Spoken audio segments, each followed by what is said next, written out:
Okay, friends, it has been a while. We haven't really recorded it in the last week because it has been offensively windy and stormy and cold, and we've been going out and doing chores several times a day in little stints of time, but it's so windy it's kind of hard to record. So I'm gonna take some I'm doing it like kind of pretty. Oh, cool.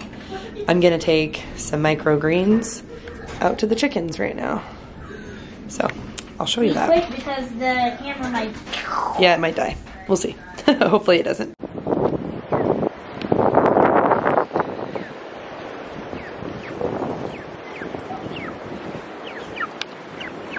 Oh, we got one out. See how they feel about this.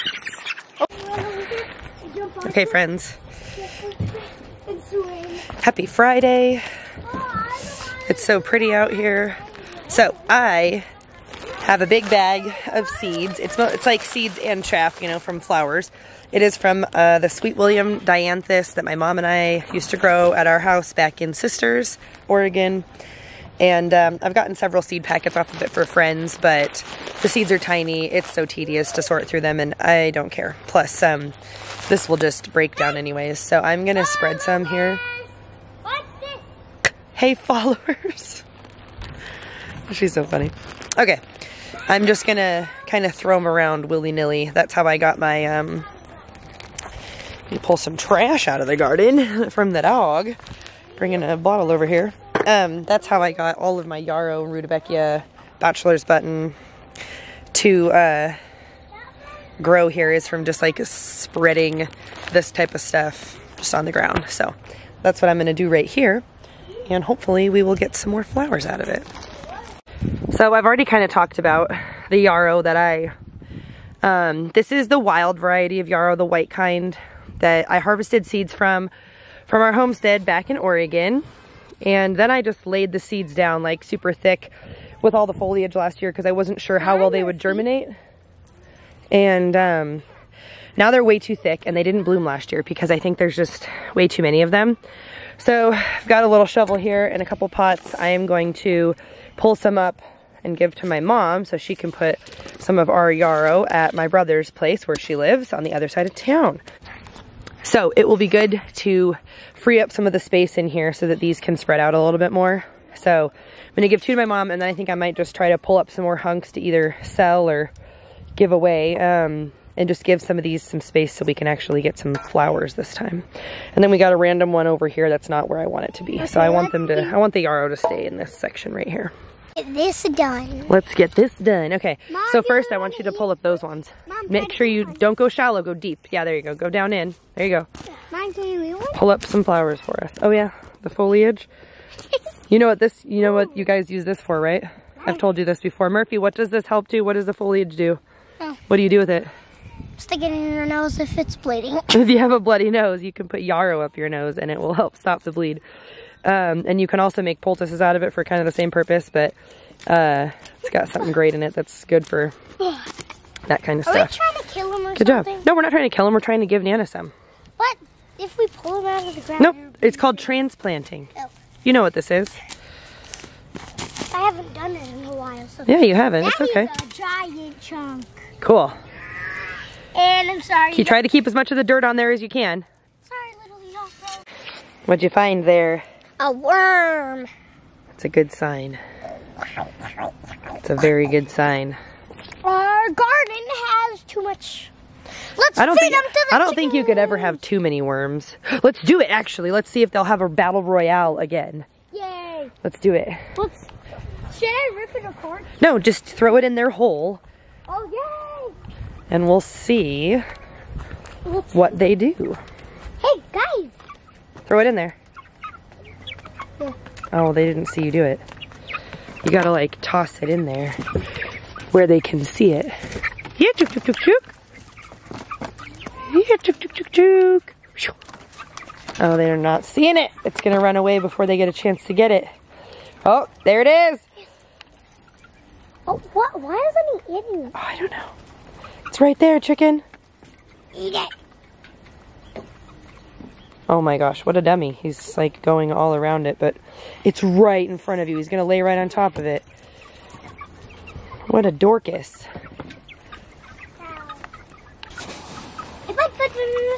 Chickies! Let's get Throw it in the pan. Throw it in the tray right there. Nope, nope, like throw it in the thing. Yeah. Now leave it alone. No, what are you doing? My gosh, you're gonna hide it from them. Did you see they were already doing their like little head down territorial thing? We got 2 birds that are limping. We've had a lot this batch that get the limp. The Cornish cross with their kind of weak legs. They grow so fast that it's pretty common for you to have some that...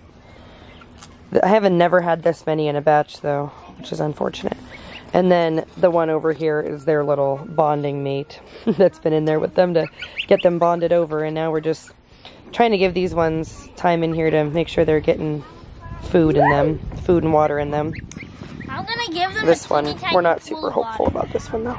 It's sad. The girls gave the geese a little pool over there to splash in, and they're getting their first little taste of grass. Good morning, friends. It is so bright. It's been a while since I recorded. Kind of took like a week off because the weather has been absolutely hateful. The wind has been so bad for the last week that like trying to record is just basically pointless. You can't hear much of anything, and I don't have a microphone on my an extra like auxiliary microphone or whatever on my phone or camera, so that's something that I'm gonna have to invest in, seeing as South Dakota is like the windiest place on the planet. So we're back. So the weather has also made it virtually impossible to get the birds out on the pasture. The wind and the cold. It was snowing sideways a couple days ago, and I just wasn't feeling comfortable getting them away from where I could look at them every 15 minutes and make sure that they're okay and check on people and bring birds in if they need extra help.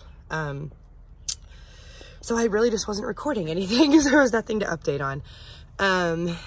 The pen has progressively gotten bigger and bigger, and due to the weather being such a weird situation, that makes Spencer's job impossible to do because he sides houses, and then the wind like that with vinyl siding, it just snaps in half. So you can't do work on those days. And his other job site has metal roofing that needed to go on, so no one's trying to get their hand cut off. So Spencer's been home, and that just has prevented us from being able to work on getting the chickens out too, because he's been having to work the weekends. So we're just waiting for some good weather. Unfortunately, we're not going to get any good weather for like at least another week because the forecast is not great for the next week, but the birds are feathered out enough to go out. So hopefully tomorrow, it's supposed to be windy, but hopefully it's not horribly windy, and we'll actually be able to get the birds out on the pasture, because this is just getting to be too much. The management is getting a little bit hard to contain, and I'm not enjoying myself as I would like to be enjoying myself. This is not only like, you know, kind of a job, but it's a hobby, and it's also a passion, and I want things to go the way I want them to go. So it gets really hard sometimes when nature is funky and things aren't going exactly how you want them to. So hopefully we can get them out to pasture this weekend. Pray for us. So something kind of fun and unexpected that's happened with this chickens in the city situation. So I've been deep bedding them. Same situation as I was doing inside, but I've been doing it with mostly the maple mulch wood chips that a tree service dropped here. And then a little bit with pine shavings, you know, just like the regular old stuff you get for chicks. And so like a week ago, no, not a week ago, just a few days ago, I started turning it, and I have basically unintentionally, which I don't know why I didn't think about this, because that's exactly like right up my alley. I created an intensive composting situation.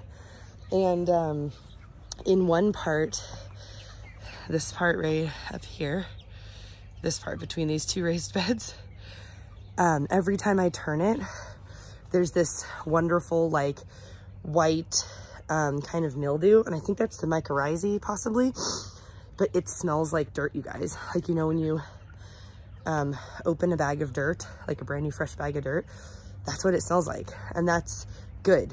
When you're intensively deep bedding animals like this, it starts composting really quickly. It's warm down in there. When you put your hand down in there, it's warm, so it's active. Like, wow, I'm so excited about this. And that smell, every time I turn it, that beautiful dirt smell comes up. So that's a good sign. That's a very good sign that it's actively composting. And especially because it's warm. I need to find my compost thermometer because then I could actually like see what the temperature is. But we know it's doing something. So here, this part, I've been rotating where the kind of greenhouse chicken situation is every 3 to 4 days. I just go back and forth so the poop concentration isn't always in the same spot because chickens poop a lot at night. So I'm gonna move that today because it's not windy, bless. And then I'll turn that and we'll see if the same thing is happening. But I'm like so stoked about this, you guys, because I can add that compost to my garden beds. So exciting. We've also gotten to witness the chickens fighting over worms a few times. It's pretty hilarious. Every time I turn the compost, the chickens want to get down in there, and I keep trying to expose some of the dying grass that's underneath there because it's still kind of trying to like push through so they can eat that. But every time I turn the compost, the birds are like immediately, it's like they're sucked into it because they know they can smell it and they know that that's where they can dig, and they've been pulling worms out. And then it's like basically like it's basically just an all-out free-for-all like fight and chase, and they eventually start ripping it into pieces, and there's birds running everywhere and trying to get it from each other. It's like a game, but also it's survival of the strongest bird. It can run away with the worm and gulp it down before anyone else can grab it. But that's also pretty cool that we're attracting worms into the ground here, which we want that. That's good. And it's good for the birds to eat it. Okay, Ireland's opening the Premier One fence. I'm just helping my mom put it up. Yeah, we're gonna put it around the chickens down here so that we can make them, well, it's too big to go around just the geese, but if we go around the geese and then all the way around the chickens, then the chickens will have more space. Because we're hopefully gonna put the geese near the chicken thing, and we could put the Premier One around the chickens and the geese. That's what I'm saying. I'm gonna put the Premier One like around this way. We just leave the geese where they are, and we'll just clean everything out because it's kind of messy. Babe. She's just sniffing them. Maeve, those are the friends. You got to be gentle. What do you Probably need to go down there and connect to her. You said just the bucket. Yeah, that can go into the silver feeder in the chicken run. That is a lot of kelp. Yep. Why do you put so much kelp in there? Well, it's free choice. We want them to be able to have it whenever they want. And we want them to be bigger, and so we are trying to keep that. Look at, we got a big dust bathing sesh going on right here. You are talking to me, honey. Well, Just fill the, see, that's the kelp feeder. Mom, See, I'm checking it out. can I see the, hey guys, we want. Okay, here it is. We got 4 support posts because we bought a kit. So our kit came with 4 support posts. It also came with the Energizer. And this is the 42-inch high fence. I wanted to get the 48, but they were sold out and I needed it ASAP. So I got the 42-inch and we will just pray that it does what we need it to do. Oop, honey, don't do it. It's pretty cool that it came with strings like that to tie it. So we'll be able to use that when we take it out there.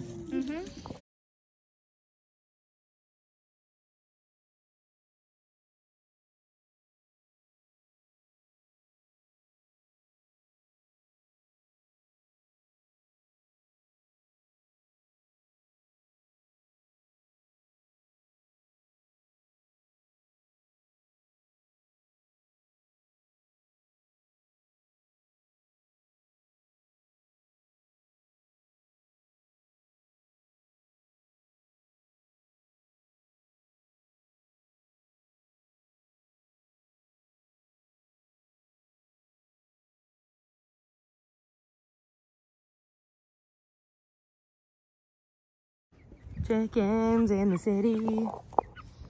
We gave them a little bit of space outside here to kind of wander around if they want to get, look at that, eat grass. We super hope that the weather is willing to let us go work on chicken tractors tomorrow so that we can get these babies and their Premier One fence out on the pasture. Mom, is there a chicken waiting over there? I see one. Oh. He's racing around the house. They're figuring it out. That's crazy. Yummy grass, guys. That's what we want. Yummy grass and bugs. Mama, can you put a chicken right there? Chickens are pretty easy to train to these fences, especially these kind. Layer hens might be a little more tricky to train to these fences, but these guys aren't. They are usually pretty big and lazy, and the holes on the bottom of this poultry fence are small enough they can't get through. And it'll be electrified here once we get out to the pasture. We're not electrifying it here in town because that would probably not be okay. I don't think. This is already kind of not okay. But it'll be fully electrified once we get out to the pasture.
Go, Dad, go! It's so cool. So cool. Oh my gosh. It is pretty quiet. I thought it was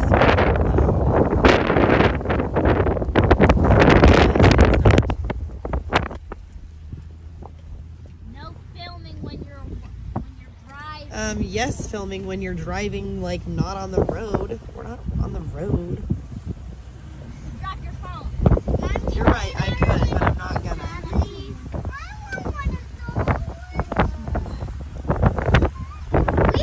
What is the problem, Deb? We found these cute little white things.